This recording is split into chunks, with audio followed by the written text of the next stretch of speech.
Ganyan pag Smart ang dishwashing paste. May double tanggaling formula. Tanggal ang sebo, tanggal ang bakterya. Pahit para walang bahid, linis fantastic sa bells, alam plastic, number one ko to. Tanggaling-galing mo, Smart dishwashing paste. ACS. Sa lahat ng bagay, simula pa lang, siguraduhing max protection na.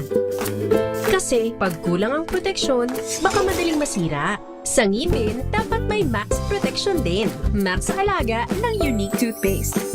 With Max Protect formula, helps stop cavities before they start, while keeping breath fresh.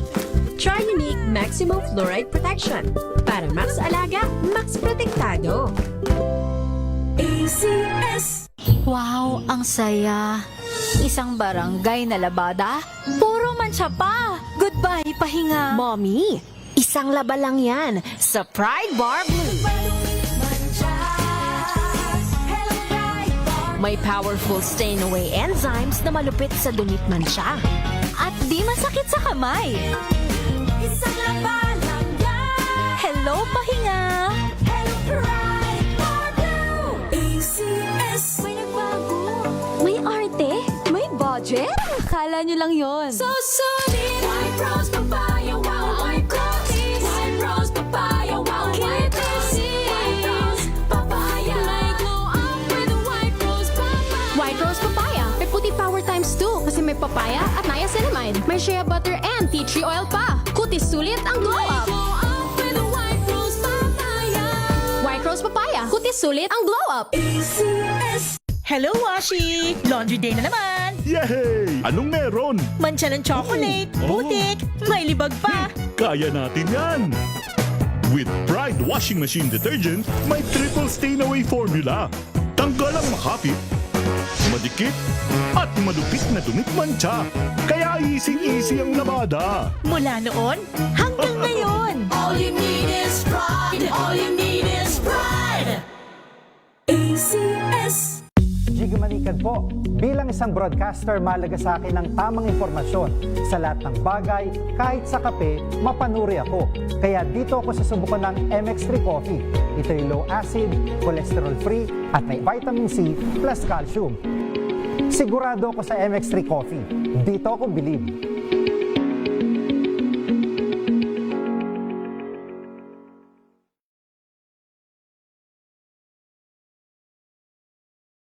Maulan man, no worries na amoy kulog ang damit. Charm, Fab, Con, pangong pumakabloom.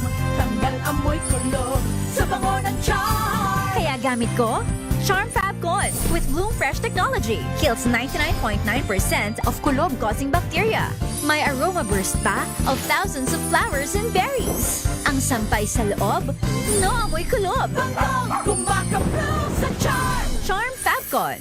ACS.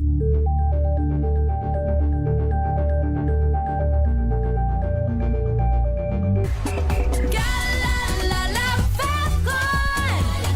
Galalala Fabcon! Ang bango ng sampayan, tara na magsayawan! Kalafabcon, amoy nakaka-joyful!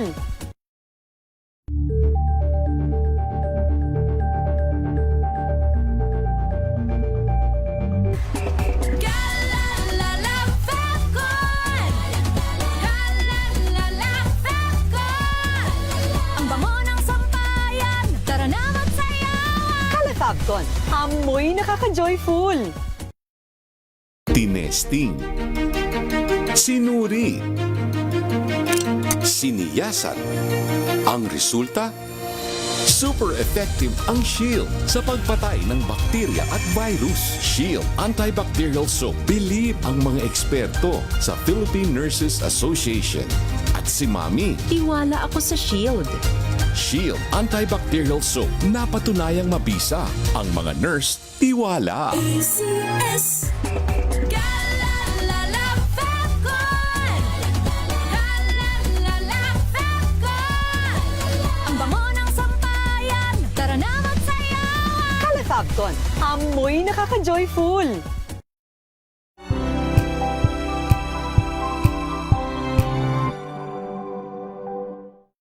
maagang balitaan, maagang usapan sa mga issue at balita. Kasama si Kuya Angelo Palmones sa Magandang Umaga Pilipinas. Mula Lunes hanggang Biyernes.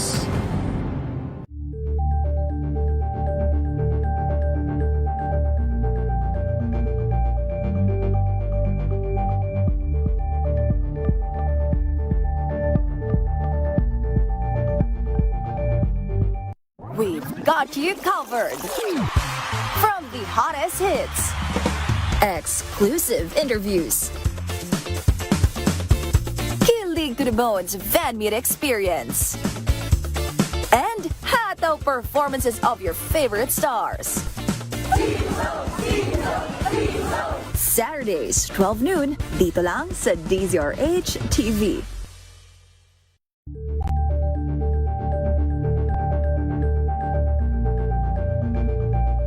Curious ka ba sa maraming bagay? Kami na ang bahala dyan. Aalamin, tutuklasin at bibigyang linaw namin ang mga katanungang bumabagabag sa inyong isipan. Sa programa kung saan ang bawat sagot ay galing lamang sa mga eksperto. Ang Expert's Opinion, tuwing linggo 3:00 ng hapon, dito lang sa DZRH TV.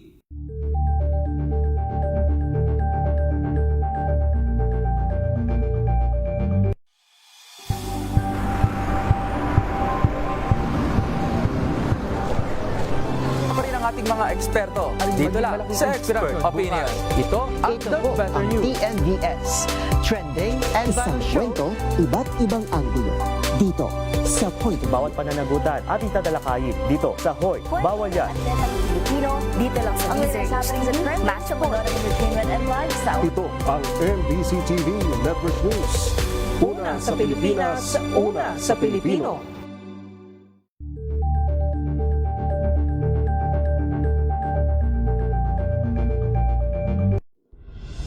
Tuloy-tuloy ang pagtulong, tuloy-tuloy ang pagseserbisyo at tuloy-tuloy ang balitaan kasama si May Binauhan sa Operation Tulong mula Lunes hanggang Biyernes.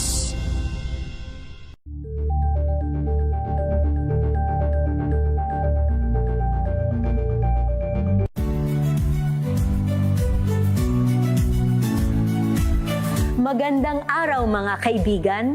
Ito po ang inyong balerina ng bayan, si Lisa Macuja Elizalde, na nag-aanyaya sa inyong samahan kami at ang aming mga espesyal na panauhin para sa kalahating oras ng masayang kwentuhan sa aming programang Art to Art, kung saan ang usapang sining at kultura ay para sa lahat.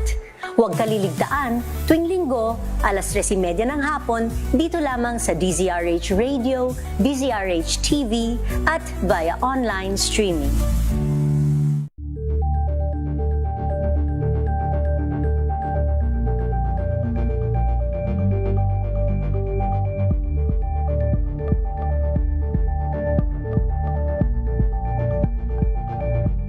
Tambalang Anthony Taberna at Jerry Baha ang gigising sa inyong umaga dahil lalatay ang humahagupit na diskusyon at komentaryo Lunes hanggang Biyernes sa 2x2.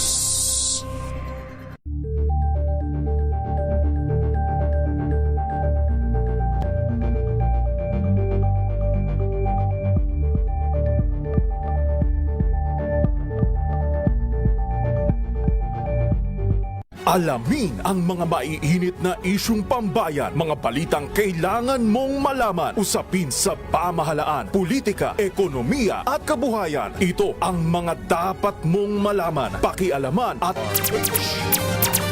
Pilipinas, ang oras 4:09 ng hapon. Uy! Nakapag-break ka na ba? Nakapag-relax ka na ba? Saan ka man nagtatrabaho, mapa-opisina man o work from home o mula mismo sa pwesto, sasabayan namin ang break time mo. Sasabayan namin ng mga balita at komentaryo, mga panayam ng mga taong viral ngayon. DZRH Break Time! Thank God it's Friday. Thank God it's Day. Kamusta ang mga yaman-yamanan ngayong araw na to? Ayan. Dumaan Lalo na na. sa mga empleyado ng gobyerno. Bakit? Sana all. Umpisa ngayong araw, matatanggap na nila yung kanilang mid-year bonus. Oo nga. Nako, wag niyo po lustayin, di ba? Sinupin niyo po na mabuti ang inyong mga pinagkakitaan, ang Biruin inyong mga mo, income. Yes. may mid-year bonus ka na, swell day pa today. Oo, kaya pakaingatan po ninyo paldo. yan. Yes, saktong-sakto yan kasi pang tuition daw. Sa darating na pasukan. At syempre, makakasama niyo po ngayong 15 ng buwan ng Mayo. Ako po si Thea Petro Carpuz. At sa ngalan ni Boss Deo Macalma, ito ang inyong lingkod, si Romel Fuertes. Kayo nakatutok pa rin sa ating palatuntunang break time. At narito na ang ulo ng ating mga nagbabagang balita ngayong Thank God It's Friday Swell Day. Luzon, naku po, ito naman, no? Ang ganda-ganda ng bungad natin, Kaya masaya. nga, Tapos biglang Luzon at Visayas Power Grids muling Ayun. isinailalim sa yellow at red alert. Senador Robin Padilla itinuturing ng NBI na persons of interest sa paglaho ni Senador Bato de la Rosa. Senate Sergeant at Arms Mau Aplaska sinuspindi ng Ombudsman dahil sa nangyaring shooting sa Senado. Hinala ni Vice President Sara na ipupursige ang Tchatcha para magtagal sa pwesto si PBBM. Isinantabi ng Malacanang. Ito nakita ko kanina sa mga stations, iba na naman talaga eh. Halaga ng diesel at gasolina, tataas! Yun. Antas naman ang tubig sa mga pangunahing dam sa Luzon, bumaba. Mid-year bonus sa mga empleyado ng gobyerno matatanggap na umpisa ngayong araw. Mananaya na 50 pesos lang ang pera sa bulsa, nakipagsapalaran sa loto. Ayun, pumaldo ng mahigit 35 million pesos. Uy, sana. Ito talagang sana all. Instant millionaire. O, ano una mong gagastusin kapag ikaw ay pumaldo ng 35 million pesos? Hindi, tataya muna ako. Ako, itataya ko ulit. Hindi, I cross the bridge when I get there. Sa bagay. Mahigit 15 milyong pisong halaga ng shabu nasamsam sa Davao. Suspect, arestado. RH Break Time! Yan ang ating mga headlines. Narito na detalye ng ating mga nagbabagang balita sa ikatlong sunod na araw. Muling isa sa ilalim sa red at yellow alert ang Luzon dahil sa kakulangan ng supply ng kuryente. Sa Luzon Grid, magsisimula ang red alert mula alas 2 ng hapon hanggang alas 11 ng gabi. Yellow alert naman mula 1 ng hapon hanggang alas 2 ng hapon at magpapatuloy ng alas 11 ng gabi hanggang alas 12 ng madaling araw. Ano ba yan? Kasagsagan ng tulog mo. Hanginit! Paliwanag ng NGCP, isang power plant ang nag-trip dahilan upang mawala ng aabot sa 668 megawatts ng supply ang kuryente. Samantala sa Visayas Grid, magsisimula ang red alert ng alas 3 ng hapon hanggang alas 10 ng gabi. Habang yellow alert naman mula alas 2 ng hapon hanggang alas 3 ng hapon at magpapatuloy ng alas 10 hanggang alas 11 ng gabi. Inaasahan ang rotational brownout sa iba't ibang lugar sa mga oras na ipatutupad ang red alert. Tapos kinabukasan, umaga-umaga, meron ng kumakatok sa gate or sa pinto, electric bill. Naku po. Ay, ano pa ako sa Lunes ko pa matatanggap. Samantala, magpapatuloy pa ang rotational brownout sa mga susunod na araw. Sa panayam ng DZRH, sinabi ni National Grid Corporation of the Philippines spokesperson, Atty. Cynthia Alabanza, dahil ito sa kasalukuyang sitwasyon ng mga planta. May ilang mga plantahan niya ang naka-unplanned maintenance shutdown at sinabayan pa ng matinding init ng panahon kung kaya mas tumindi ang konsumo at demand sa kuryente. Dagdag pa ng opisyal nito mga nakalipas na linggo, nalagpasan na din ang gamit ng kuryente noong 2025 kung kaya't naramdaman talaga ang pagpalya ng transmission system at ng mga planta. Pakinggan natin ang kanyang pahayag. Nako, mukhang magkakaroon ulit for today. Ayan na. Nako. Ayan na. Nakakanipis po, meron na pong, nung panahon nangyari yung transmission outage, marami na rin yung naka-unplanned maintenance shutdown. Tapos po, napakainit ng panahon. Sinabayan po ng kasagsagan ng gamit ng kuryente. Yes. In fact, within the last week or so, na nagpasan ho natin yung gamit ng kuryente noong 2025. Nako, Nako, abiso po sa mga customer ng Meralco, asahan na ang rotational brownout sa iba't ibang lugar ngayong araw dahil sa pagsailalim sa red at yellow alert sa Luzon Grid. Ayon sa Meralco, agad silang nakipag-ugnayan sa mga commercial at industrial customers sa ilalim ng Interruptible Load Program o ILP para tumulong sa pagbawas ng konsumo ng kuryente. Sa ngayon, nasa 250 megawatts na ang nakuha nilang deloading capacity mula sa mga kalahok na kumpanya. Dahil sa patuloy nakakulangan sa supply ng kuryente na ideklara ng NGCP, posible pa rin magpatupad ang Meralco ng manual load dropping o rotating brownout sa ilang lugar. Kabilang sa mga maaaring maapektuhan ang mga bahagi ng Batangas, Bulacan, Cavite, Laguna, Metro Manila, Pampanga, Quezon at Rizal. Samantala, halos 900,000 Meralco customers ang naapektuhan ng manual load dropping kahapon na nagsimula ng bandang alas 3:53 ng hapon. So kung tatakbo ka pala sa mga malls, mahirapan ka rin kasi mainit. Oo, kasi nagbawas din sila. Ayun. Pinaigting naman ng PNP ang kanilang pagbabantay sa buong bansa sa gitna ng patuloy na rotational brownout sa ilang lugar. Ayon kay PNP Chief General Jose Melencio Nartates Jr., inatasan na niya lahat ng foot patrol na mag-ikot partikular sa mga residential at commercial area sa gabi. Ayon sa General, talamak ang kaso ng akyat bahay o panloloob sa mga kabahayan kapag walang supply ng kuryente. Abiso sa mga motorista, asahan na ang muling pagtaas sa presyo ng produktong petrolyo sa susunod na linggo. Ayon sa industry source, maaaring tumaas ng 2 piso hanggang 2.50 ang kada litro ng diesel, habang posibleng madagdagan naman ng 75 sentimos hanggang piso 25 sa gasolina. Ito ay batay sa unang 4 na araw ng Mean of Platts Singapore Trading at galaw ng foreign exchange ngayong linggo. 250 to 250. Sus Mario, paano akala natin tuloy-tuloy? Akala ko nga tuloy-tuloy na yung rollback. Grabe naman. Pumapalag pa ha. Kaya nga. Sige. At nagbabala ang pag-asa sa posibleng banta ng El Nino sa mga susunod na buwan matapos muling bumaba ang antas ng tubig sa ilang mga pangunahing dam sa Luzon. Ayon sa pag-asa, 79% na mabuo o mabubuo ang El Nino mula Hunyo hanggang Agosto at posibleng tumagal hanggang sa susunod na taon. Dahil dito nangangamba mga eksperto sa posibleng epekto nito gaya ng matinding tagtuyot.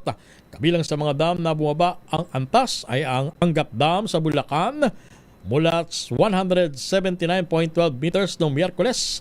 Bumaba ito sa 178.85 meters nitong Huwebes, mas mababa naman kumpara sa operating level na 180 meters.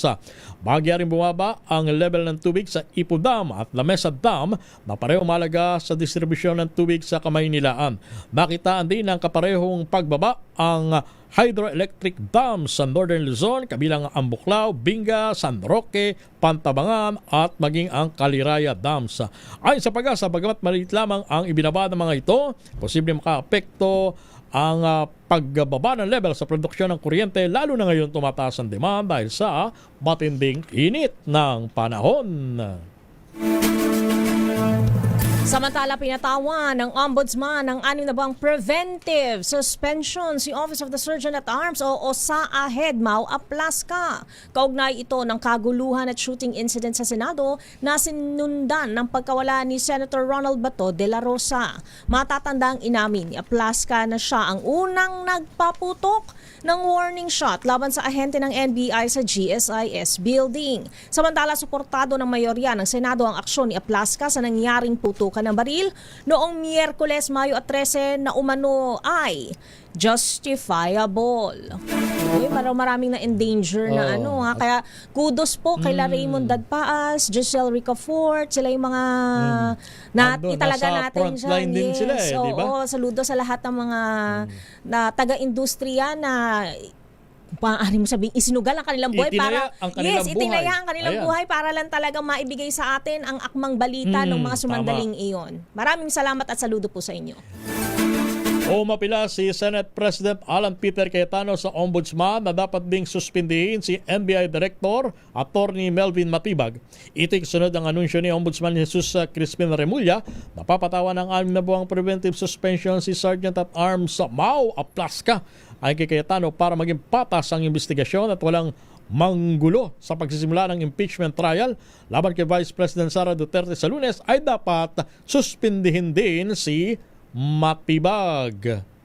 Just appeal to the Ombudsman, suspend also the NBI director because he is more a suspect than General Mao dito. We do not want to set a bad example in the independent investigation and we do not want to put the Senate in harm's way. If we tell the OSAA, the Marines, the PNP who are all there, that pagka may armed men all around the Senate, we cannot defend ourselves. Sino po sa inyo mga kababayan, pag may winorningan na kayo na wag na kayong lumapit sa bahay namin, lumapit sila naka full tactical gear at meron pong mahahabang armas. Sino sa inyo hindi magve-verbal warning na umatras na kayo? At pag hindi po kayo umatras, sino sa inyo ang hindi magwa-warning shot? At ine-expect nyo kaya nga warning shot ay aalis at uuwi na sila. Pero ano po ang naging reaksyon? Bumaril po paloob ng Senado. It is the first time. Yan ang bersyon ni Senate President Alan Peter Cayetano. Flash Report. Flash Report! Samantala, panibagong record low sa palitan ng piso laban sa dolyar na itala na sa 61 and 72 pesos. Kaya yung dolyar mo dyan, Miss Taya. Hinahanap ko nga kung nasan. Nalustay ko na yata. Ilabas-labas mo na. Wala na ako mailalabas. So, pagpasensya, pasintabi, pero maswerte yung mga nagre-remit. Diba? Nakakatanggap ng remittance abroad na yan ang palitan. Pero tayo, na kinakailangan mamili ng at mag-angkat ng mga produkto in dollars. Yes. In the long run, hindi yan maganda para sa ekonomiya ng bansa. Makaka-apekto talaga yan sa ating ekonomiya. Kaya naku po, sana makarecover na tayo. At eto pa.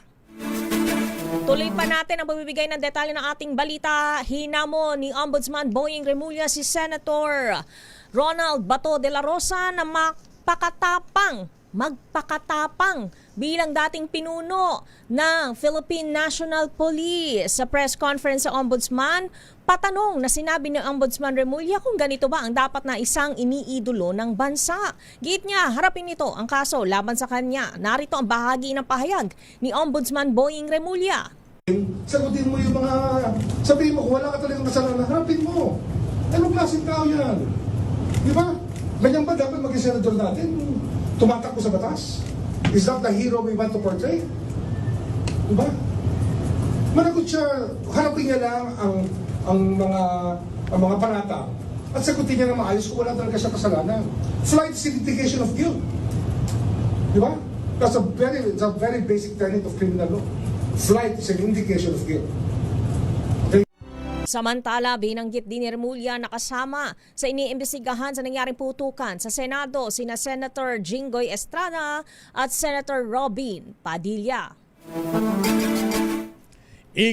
Iginit naman ng National Bureau of Investigation na si Senador Robin Padilla ang dapat tanungin kung nasaan ngayon si Senador Ronald Bato de la Rosa. Ay kay NBI Director Attorney Melvin Matibag, si Padilla kasi ang sinasabing huling nakasama ni de la Rosa bago tuluyan nawala, naglaho, umalis sa loob ng gusali ng Senado. Sa ngayon nakipag-ugnay na ang Bureau sa Department of Justice kung ano ang kanila magiging susunod na hakbang. Nanindigan naman si Matibag na walang anumang utos si Pangulong Marcos na lusubin ng Senado at arestuin si de la Rosa kamakalawa ng gabi. Samantala, itinuturing ni Senator Robin Padilla na person of interest o itinuturing si Senator Robin Padilla na person of interest sa investigasyon tungkol sa kinaroroonan ni Senator Bato de la Rosa. Ito ang pahayag ni National Bureau of Investigation o NBI Director Melvin Matibag matapos makaalis si de la Rosa na umano'y kasama ni Padilla na lumabas sa Senado. Ayon kay Matibag, si Padilla ang pinaka-person of interest kung nasaan si Senator Bato dahil na-identify umano na siya ang kasama. Samantala, naniniwala si Matibag na maaaring ginamit ang kaguluhan at putukan sa Senado bilang diversion upang makatakas si De La Rosa. Ipinapaubaya naman ni NBI Director Attorney Melvin Matibag kay Pangulong Marcos ang kanyang magiging kapalaran kasunod ng panawagan na siya ay alisin na sa pwesto. Kasunod dito ng shooting incident sa loob ng Senado para umano arestuhin si Senador Bato de la Rosa kamakalawa ng gabi. Ayon kay Matibag, prerogative ni Senador Amy Marcos ang hiling nito sa kanyang kapatid na siya i-relieve sa pwesto. Gayun din, Senator ni Emetrio Dongallo Jr., rep ng NBI NCR, at si Attorney Jerome Bomidiano ng Organized and Transnational Crime Division. Pero pagsalag ng direktor, magsisilbi siya sa pleasure ng appointing authority at patuloy niyang ginagampanan ang mandato ng Bureau. Nanindigan din si Matibag na walang utos si Pangulong Marcos na arestuhin si Senador Bato de la Rosa nang sumiklab ang tensyon sa Senado. Sa iba pang balita, ipinaliwanag ni Senator Jinggoy Estrada ang viral video kung saan maririnig siyang sinasabing itago ang CCTV matapos ang insidente ng putukan sa Senado. Ayon sa senador, ang tinutukoy niya ay ang pag-secure sa CCTV footage na maaaring magsilbing mahalagang ebidensya sa insidente. Anya, nauna nang ipinag-utos ni Senate President Alan Peter Cayetano na i-secure ang footage habang nagtatanong naman si Senator Loren Legarda kung nahagi ng CCTV ang pangyayari. Gate ni Estrada, malinaw ang konteksto ng usapan at walang ibang kahulugan ang kanyang pahayag. At sa kaugnay na balita, dapat lamang na isa publiko ang CCTV footage sa lugar kung saan nagkaroon ng putukan noong Miyerkules ng gabi sa ikalawang palapag ng Senado. Ito naman ang paniniwala ng Senador Jinggoy Estrada na inakusang ipinatatago ang CCTV footage. Ayon kay Estrada, walang problema sa kanya na ilabas sa publiko ang footage upang makita kung ano talaga ang nangyari. Ihimukin din niya ang bagong liderato ng Senado na pinanguna ni Senate President Alan Peter Cayetano na ilabas sa publiko ang CCTV footage noong gabi ng Miyerkules. Kaugnay pa rin ng balitang yan, mahalaga na ma-preserve at ma-secure ang lahat ng video footages sa nangyaring gulo sa Senado kabilang ang pagpuslit, papasok at palabas kay Senator Ronald Bato de la Rosa. Giit ni Akbayan Party List Representative Percy Sendanya, ang mga CCTV at video footages ay matitibay na ebidensya sakaling magkaroon ng independent investigation ng mga otoridad. Sabi ni Sendanya, daig pa ang magic sa misteryosong pagpuslit ni Senate President Alan Peter Cayetano papasok ng Senado dahil isang boto rin si Bato sa pagpapatalsik kay Senate President Tito Soto. Isa ring magic, anya, na parang bula na naitaka si Bato para naman matakasan ang pag-aresto sa kanya sa kasong crime against humanity na kinakaharap din ng kanyang amo na si dating Pangulong Rodrigo Duterte. Anya, dapat may managot kung totoong isang orchestrated attempt ang baarilan para lang patakasin si Senator Bato. At sa ibang balita naman, nanguna si Pangulong Ferdinand Bongbong Marcos Jr. bilang highest rated national official. Ito'y sa pinakabagong Boses ng Bayan nationwide survey ng RPMD Foundation. Isinagawa ang survey noong April 1 hanggang 8 para sa 5,000 respondents. Nakamit ni PBBM ang pinakamataas na Index of Governance na 57%, kalakip ang 56% na trust at 58% na approval ratings. Bagyang mababa naman sa 54% IOG. Ang nakamit ni Vice President Sara Duterte na may 57% na trust at 51% approval ratings. Pinakamalakas pa rin ang suporta ni Presidente Marcos sa Balance Luzon, bagamat umangat din umano siya sa Mindanao. Samantala, nanatiling malakas ang suporta ni VP Sara sa Mindanao habang balikatan or di kaya ay bahagyang umangat si PBBM sa ibang bahagi ng Visayas Region. Samantala, matatanggap na, ito naman may pag-good news kahit paano, ng mga kwalipikadong kawani ng gobyerno kabilang ang mga military at uniformed personnel ang kanilang mid-year bonus simula ngayong araw ng Biyernes, Mayo 15. Sa anunsyo ng Department of Budget and Management o DBM, tinatayang 73.456 billion pesos ang inilaan para sa fiscal year 2026 mid-year bonus na mapakikinabangan na mahigit 1.9 milyong qualified government officials. Ayon sa DBM, bahagi ito ng pagkilala ng administrasyon sa kanilang sakripisyo at serbisyo. Sa ilalim ng DBM Budget Circular No. 2017-2, katumbas ng isang buwang basic pay ang matatanggap ng mga kwalipikadong empleyado. Sana all. Oo. Tayo ba? Wala eh. Hindi man tayo kawani ng Kaya nga gobyerno eh. Pribadong institusyon tayo. Pero okay lang. Happy na rin kami para sa inyo. Ang importante, may trabaho. Yes. Ayan. May pambayad tayo ng bills. Ng kuryente. At taabot naman sa 46 na lugar ang inasang masasapul ng mapanganib na antas ng heat index o init factor ngayong araw ng Biyernes. Ay sa DOST Pag-asa, posibleng pumalo sa pinakamataas na 44 degrees Celsius ang heat index sa Tuguegarao City sa Cagayan, Muñoz, Nueva Ecija, gayon din sa bayan ng San Ildefonso, Bulacan, Kamiling at Tarlac City, Sangli Point sa Cavite, maging sa Borongan at Gian Eastern Samar. Dito naman sa Metro Manila, inaasang aabot sa 42 degrees Celsius ang mararanasang peak heat index sa Pasay City at Quezon City. Kabilang din sa mga lugar na nasa danger level ang init factor. Ayan, Dipolog, Bukidnon, Davao City at buong rehiyon ng Surigao at Tagusan na makaranas ng hanggang sa 43 degrees Celsius. Sa iba pang balita, itinanghal si DSWD Secretary Rex Gatchalian bilang top-performing cabinet member. Ito ay batay sa pinakabagong Boses ng Bayan nationwide survey ng RPMD Foundation na ginawa noong Abril 1 hanggang 8 para sa 5,000 respondents. Si Gatchalian ay nakakuha ng pinakamataas na 87% na index of governance, kalakip ang 85% na trust at 89% na approval rating. Pumangalawaan sa kanya si Education Secretary Sonny Angara na may 85%, pangatlo si DILG Secretary John Vic Remulla with 82%. Parang mga nasa pageant. Pang-apat si Secretary Vince Dizon ng DPWH with 80% at panglima naman si Executive Secretary Ralph Recto na may 78%. Kasama din sa top performing officials sina DTI Secretary Cristina Roque, Gibo Chodoro ng DND, pang-8 si Special Assistant to the President Anton Lagdameo, pang-91 pang-9 pala, kala ko pang-9, si PCO Chief Secretary Dave Gomez at pang-10 naman, si DMW Secretary Hans Kakdak. Ayon, kay Dr. Paul Martinez, Executive Director ng RPMD, binigyan ng pagkilala ng mga respondent ang pagiging aktibo sa epektibo ng top performing cabinet member sa pangunguna ni Secretary Gatchalian. Babalikan pa natin yung pang detalye ng ating mga nagbabagang balita.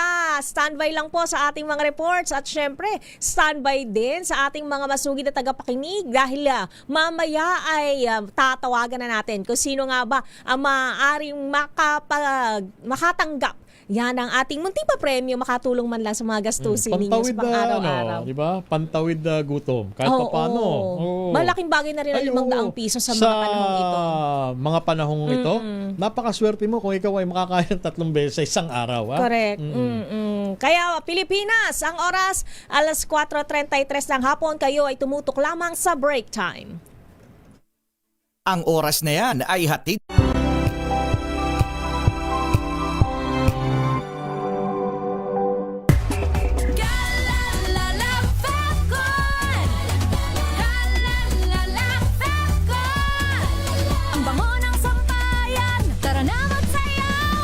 Fabcon, amoy nakaka-joyful.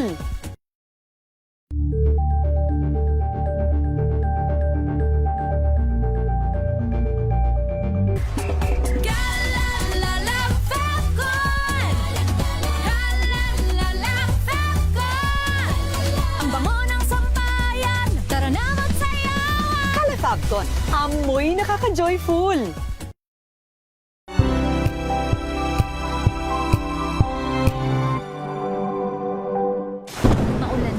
No worries, na amoy kulog ang damit. Charm Fabcon, bangong kumaka-bloom, tanggal amoy kulog sa bango ng charm. Kaya gamit ko, Charm Fab Con with Bloom Fresh technology kills 99.9% of kulob-causing bacteria.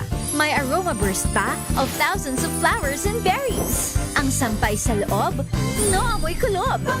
Kumakaplo sa Charm! Charm Fab Con. ACS.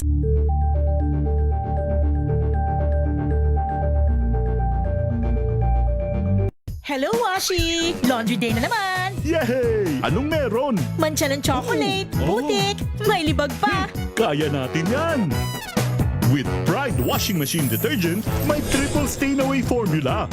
Tanggal ang makapit, madikit, at malupit na dumit mancha. Kaya easy-easy ang labada. Mula noon hanggang ngayon! All you need is pride. All you need is pride. ACS.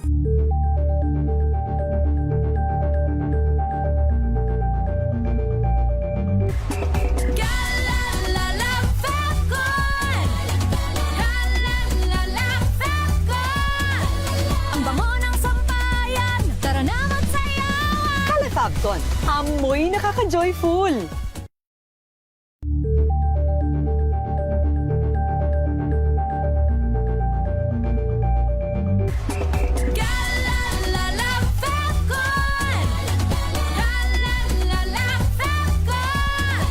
Ang bango ng sampayan, tara na magsayawan! Kala Fabcon, amoy nakaka-joyful.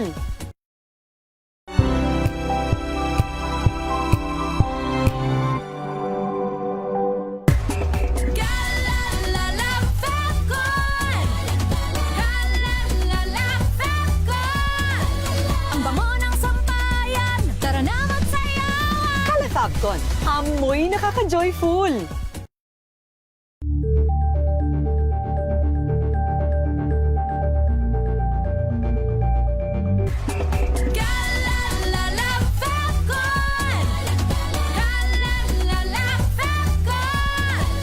Ang bango ng sampayan, tara na magsayawan! Kala Fabcon, amoy nakaka-joyful.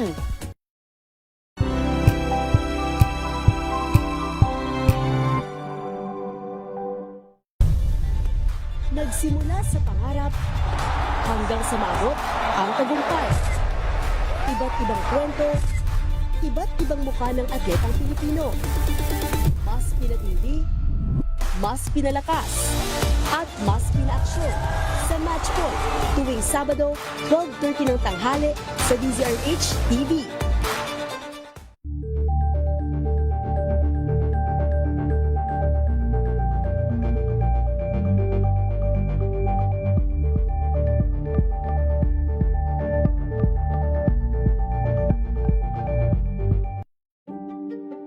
Buklatin ang mga pahina. Pakinggan ang boses ng lipunan. Tunghayan ang mga issue mula sa ibang katayuan. Nakakalungkot kasi deserve ba namin ng ganito? Na hindi nila alam kung ano talaga yung kanilang mga karapatan. Yung gobyerno, tinulungan nila yung kanilang magsasaka. Pinapatahimik tayong lahat using various laws. Through education, kayang-kaya nating baguhin yung ganitong klaseng pag-iisip. Isang kwento, iba't ibang anggulo. Dito, sa Point of View.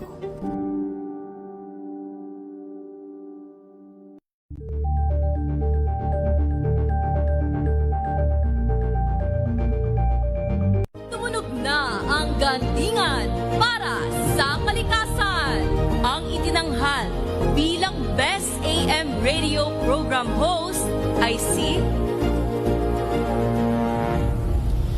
Cesar Chavez para sa special on Saturday ng DZRH. Ang oras, alas 4:38 ng hapon. RH Break Time! At nasa linya na natin ang napakamaswerteng napabiyayaan sa ating promo na Kring Kring Panalo. Kaya naman, take it away, Het.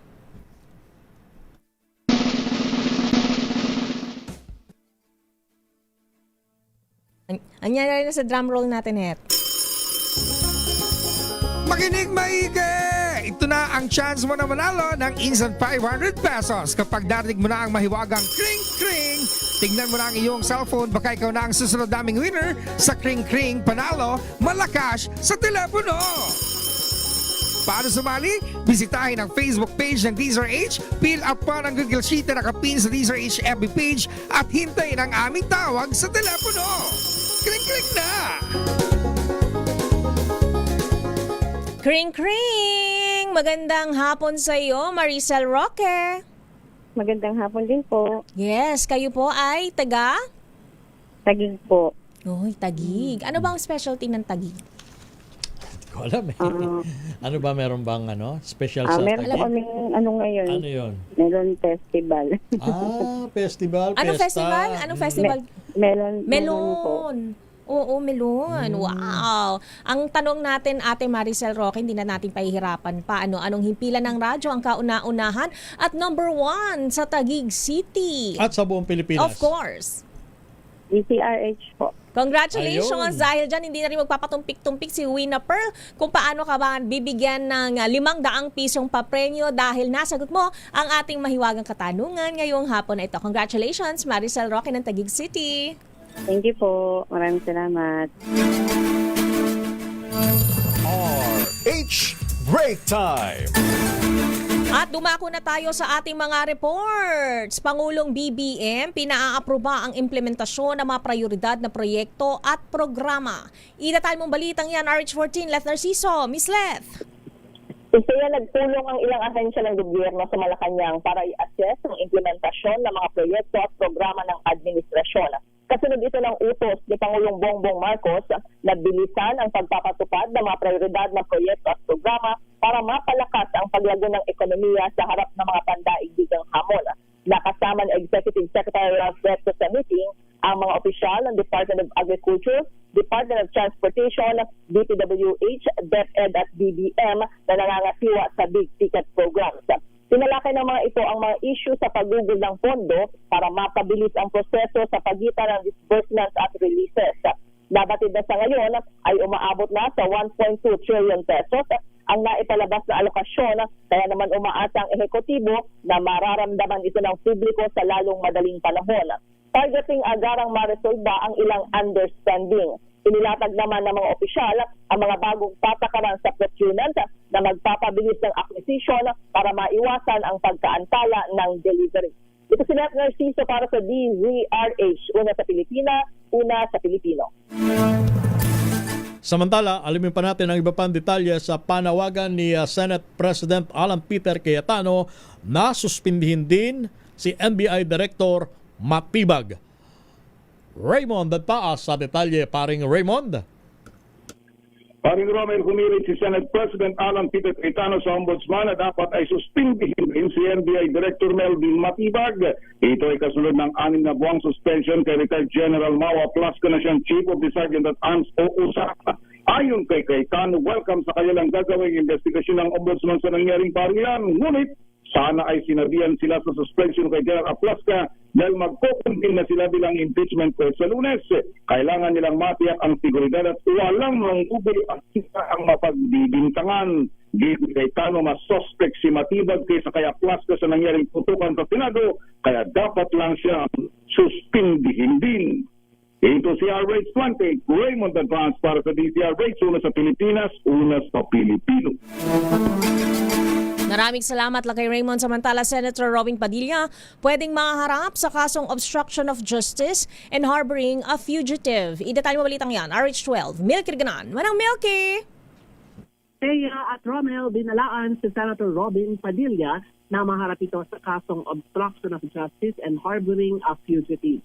Ang mabala ay nanggaring kay dating Justice Secretary at ngayon ay Representative Lena de Lima ng Mamayang Liberal Party List matapos matukoy na tinulungan umano ni Padilla sa Senator Ronald Bato de la Rosa na makapuslit sa premises ng Senado para matakasan ang aresto. Ayon kay de Lima, ang taong bayan at ang ating batas ang talo sa pagtakas ng dating hepe ng PNP sa kanyang pananagutan. Sabi ni de Lima, sa mga pangyayari ito, pinapakita lang na hindi dapat litisin dito sa ating bansa ang mga kasabwat ni dating Pangulong Rodrigo Duterte. Dapat ang hearing ay sa The Hague ng International Criminal Court o ICC dahil na-influensahan lang ilan natin mga institusyon.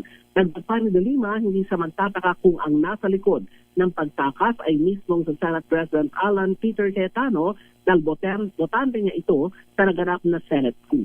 Ako si Neil Criguna nagulat para sa DZRH, una sa Pilipinas, una sa Pilipino. Defense Chair tiniyak na hindi kasangkapan ang Marines sa nangyaring shooting sa Senado. RH number 52, Edniel Parosa sa detalye. Edniel. Romel, dumistansya na si Defense Secretary Gilberto Chidoro Jr. sa nangyaring shooting incident sa Senado sa harap ng ugong na pag-aresto ng International Criminal Court kay Senador Ronald De La Rosa. Ayon sa kalihim, siniguro niya at ang Armed Forces of the Philippines kay Pangulong Bongbong Marcos na hindi naging kasangkapan ng Marines sa nagganap na putukan. Hindi kahit pa naka-deploy sa lugar ang contingent bilang bahagi ng suporta sa perimeter security. Patay na rin sa hirit ng Office of the Senate Sergeant at Arms. Kahapon kasama ang AFP sa mga itinatawag ng presidente sa Malacanang matapos ang insidente. Na kumustahin natin ngayon kung ano yung napag-usapan. Sinabi lamang ni Teodoro na wala silang role. Pero hindi na dinagdagan pa yung kanyang komento hinggil sa kanilang napag-usapan. Pakinggan natin, Secretary Teodoro. Kami ay nagtawagan yung regarding yung participation ng Marines lamang. They're there to provide physical security dun sa area at hindi maging kasangkapan ng law enforcement. Laura nang ipinaliwanag ng AFP na rutinong pagpapadala ng Marines sa Senado at iba pang vital installation sa bansa. Tulad na lamang ng Malacanang at the Department of Foreign Affairs. Kumpiyansa naman si Teodoro na sa kabila ng mga pinakahuling kaganapan, mararatiling profesional at nakaputo hanay ng kasundaluhan. Samantala, Alakay Romel, mayroon ding development mula naman sa Campo Crame. Ito ikaugnay pa rin ng ibinunyag ni Chief suspended Chief Bao Plasca na humirit daw di umano si Senator De La Rosa sa PNP na doon na lamang magpakosuri sa hanay ng pulisya. Ang binabanggit ng National Police, hayaan nila muna una na dumulong itong mga investigasyon sa nangyaring shooting incident. Pero pagdating doon sa issue ng pagkosuri kay Senator Bato, binabanggit lamang ni PNP spokesperson, Police Brigadier General Rando Tuanyo, no comment muna ang kanilang hanay. Ako si Edniel Parosa, nag-uulat para sa DZRH. Una sa Pilipinas, una sa Pilipino. Maraming salamat, Edniel Parosa. Pilipinas, ang oras alas 4:47. Ilan po munang paalala?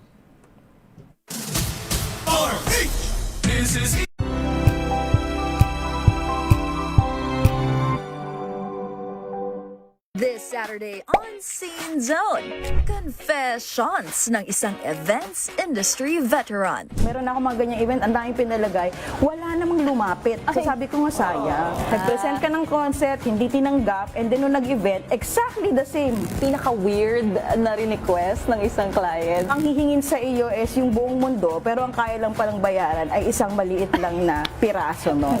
So I would advise, please huwag niyong gawin yan. Wait for your moment. Naka-experience na ako ng pinapamove sa akin yung buong stage indoors.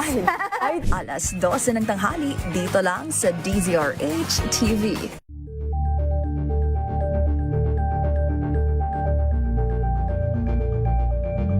Maagang balitaan, maagang usapan sa mga issue at balita. Kasama si Kuya Angelo Palmones sa Magandang Umaga Pilipinas. Mula Lunes hanggang Biyernes.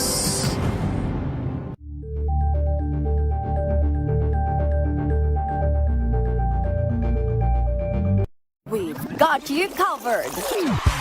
From the hottest hits, exclusive interviews, kilig to the bones fan meet experience, and hataw performances of your favorite stars. Saturdays, 12 noon, dito lang sa DZRH TV.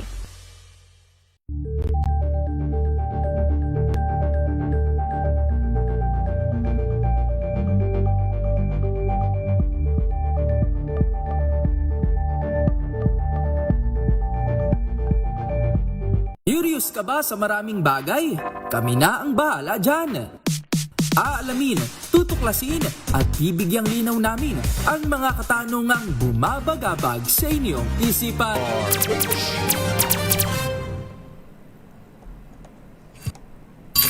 RH Break Time!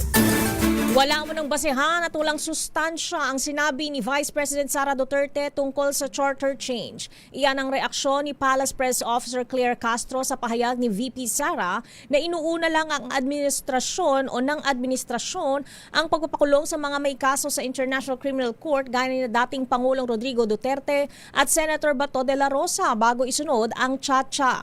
Ayon sa Vice Presidente, kapag pinag-usapan ng Chacha, ibig sabihin ay hindi na bababa sa pwesto si Pangulong Bongbong Marcos.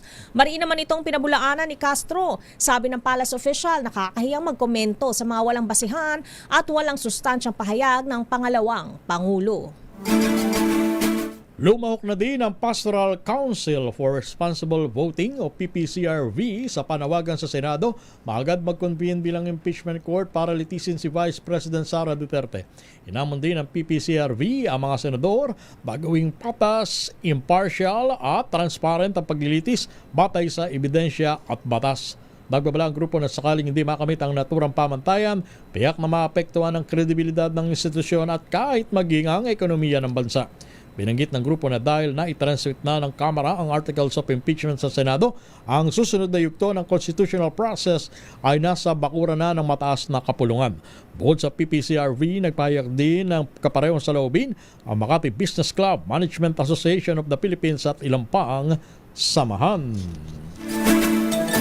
Libre muna ang terminal fees sa mga Public Utility Vehicle o PUV na gumagamit ng Parañaque Integrated Terminal Exchange o PITX sa loob ng 3 buwan simula Mayo 18. Ito ang inanunsyo ng Department of Transportation o DOTR, kabilang sa mga makikinabang ang mga city at provincial bus, traditional at modern jeepney, UV Express at taxi. Ayon sa DOTR, layunin nito makatulong sa mga operator ng PUV na naapektuhan ng patuloy na pagtaas ng presyo ng langis dahil sa tensyon sa gitnang silangan. Posible rin umanong mapalawig ang pagpapatupad nito depende sa magiging resulta ng assessment ng DOTR. Pansamantalang isinara ang Bontoc-Baguio National Road sa Cabana, Sabangan Mountain Province kasunod ng malawakang landslides. Ayon sa Sabangan Municipal Disaster Risk Reduction and Management Office, humarang ang naglalaki ang bato, bumagsak na puno at iba pang debris sa gitna ng kalsada. Pinayuhan ang mga motorista na dumaan muna sa ibang ruta at mag-ingat sa banta ng pagguho ng lupa. Ligtas na nakabalik ng bansa ang bagong batch ng mga repatriate mula sa Kuwait bilang bahagi pa rin ng patuloy na repatriation efforts ng pamahalaan sa gitna ng tensyon sa Middle East. Lumapag kaninang umaga sa NAIA Terminal 1 ang Kuwait Airways Flight KU415, lulan ang 322 overseas Filipino workers. Kasama nilang dumating sina Department of Migrant Workers Secretary Hans Leo Kakdak at OWA Administrator PY Kaunan at personal na nangasiwa sa mga repatriation efforts sa Middle East. Inaayos na ng DMW at OWA ang mga matatanggap na financial assistance, temporary accommodation at transportasyon ng mga OFW pauwi sa kani-kanilang mga probinsya. Ang bagong batch na ito ay bahagi lamang ng libu-libong Pilipino sa gitnang silangan na humihingi ngayon ng saklolo sa pamahalaan dahil sa banta sa kanilang seguridad at trabaho. Kinestyon ng mga magsasaka sa Cordillera ang plano ng Department of Agriculture sa pag-aangkat ng toneladang carrots. Ayon sa kilusang magbubukid ng Pilipinas, dehado na naman ang mga nagtatanim na namomroblema sa farm-to-farm gate prices at sa mataas na gastos sa produksyon. Sa isang pahayag, idiniin nito na mataas na nga ang presyo ng krudo at wala pang sapat na suporta pero tuloy pa rin ang importasyon. Una nang sinabi ng DA na bahagi ng strategic importation ang kanilang ginawang pag-aangkat para matustusan ang supply sa merkado. Samantala, mahigit 15 milyong halaga ng hinihinalang shabu ang nakumpiska sa Villa Conchita Subdivision, Barangay Bago Galera, Davao City. Naaresto sa operasyon ng sospek na kinilalang si alias Bay. Batay sa ulat, umaabot sa 15,640,000 ang tinatayang standard drug price sa mga nasabat na shabu at nasamsam din mula sa sospek ang isang kalibre .357 na revolver at 2 bala. Nahaharap ngayon ang sospek sa kasong paglabag sa Comprehensive Dangerous Drugs Act of 2002 at Comprehensive Firearms and Ammunition of Regulation Act. At hindi naman nagkamali ang isang mananaya na isapalaran sa loto ang napipirang 50 pesos sa kanyang bulsa. Ito'y matapos madali ng naturang Lotto Better ang mahigit sa 35 million pesos na jackpot prize sa 642 draw. Ayon sa PCSO, Tubong Negros Occidental ang solo lucky winner na isang solo parent. Sabi ng instant millionaire, 50 pesos na lang ang laman ng kanyang bulsa na maisipan niyang tumaya sa loto. Lucky pick ang ginawa niyang pagtaya para masungkit ang winning numbers na 22, 34, 42, 19, number 3 at number 25. Para sa kanya talaga. Congratulations. So biruin mo, lucky pick. Yes. Sabi niya meron daw siyang inaalagaan na numero eh. Pero nag-lucky pick siya that day. During that time, lucky pick ang pinili niya. Wow, congratulations. Sana po maging masinop kayo sa paggamit ng inyong napanalunan. Samantala, dumako na tayo sa ating Break Time Global News. 11 pasaherong sakay ng bumagsak na eroplano sa Florida, USA nakaligtas. US officials agad na naisalba ang mga biktima. Idatay mo balitang yan, James Galange. Sa Amerika, milagrosang nakaligtas sa 11 sakay ng eroplanong galing Bahamas na patungo sana ng Melbourne, Florida, kung saan sa saktong sa karagatan lumapag ang passenger plane at matapos ang ilang oras, agad na rin itong sinalba ng US Air Force at US Coast Guard. Sinakay sa rescue helicopter ang mga biktima at agad dinala sa Melbourne Orlando International Airport para doon bigyan ng paunang lunas. Kasalukuyan pang iniimbestiga ng mga otoridad sa Bahamas ang sanhi ng plane crash habang wala pang impormasyon kung ilan sa mga nakaligtas ang kinailangang bigyan ng medical attention o nagtamo ng malulubhang sugat. Ito si James Galange ng DZRH TV, una sa Pilipinas, una sa Pilipino. At sa balitang pampalakasan, Angel Canino, Ami Provido at Shevana Laput ng De La Salle hindi na rin sasama sa Alas Pilipinas Training Pool. Alamin natin kung bakit sa pamamagitan ng report ni Millie Borja. Millie.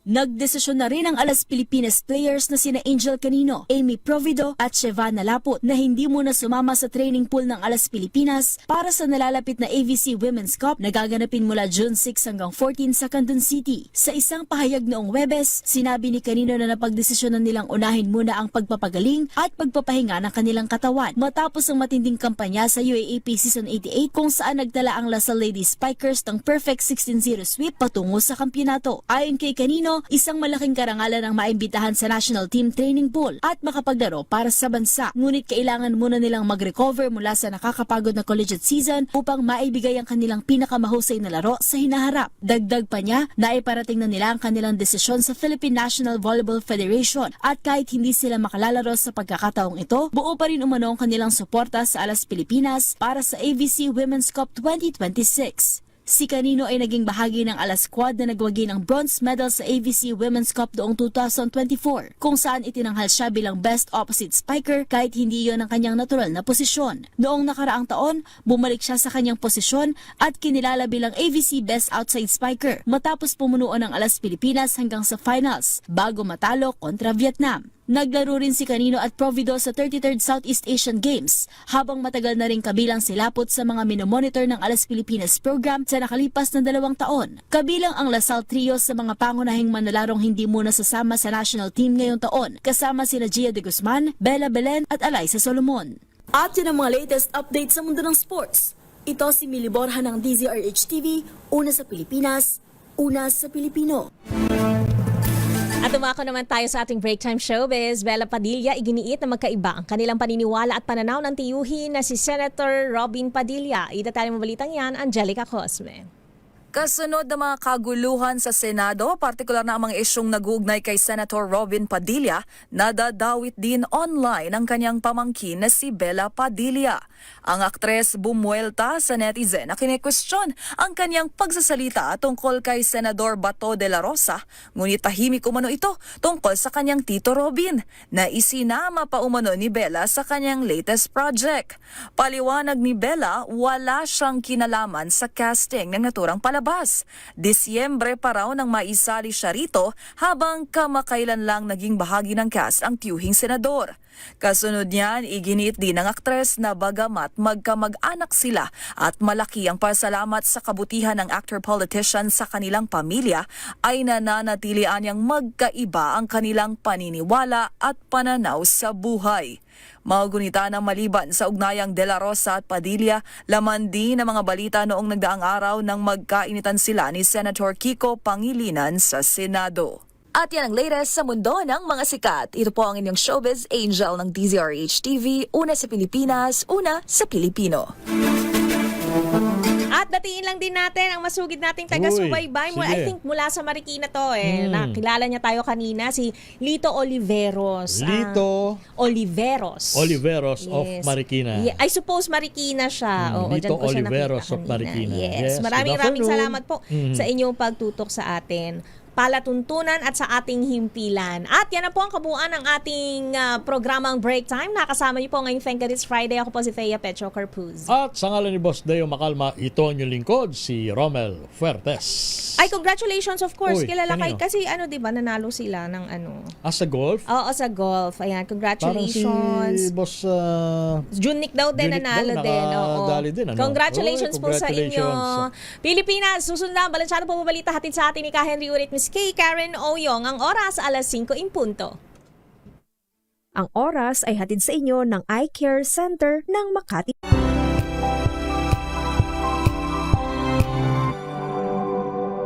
Tinesting, sinuri, siniyasan. Ang resulta, super effective ang Shield sa pagpatay ng bakterya at virus. Shield Antibacterial Soap. Believe ang mga eksperto sa Philippine Nurses Association. At si Mami. Tiwala ako sa Shield. Shield Antibacterial Soap. Napatunayang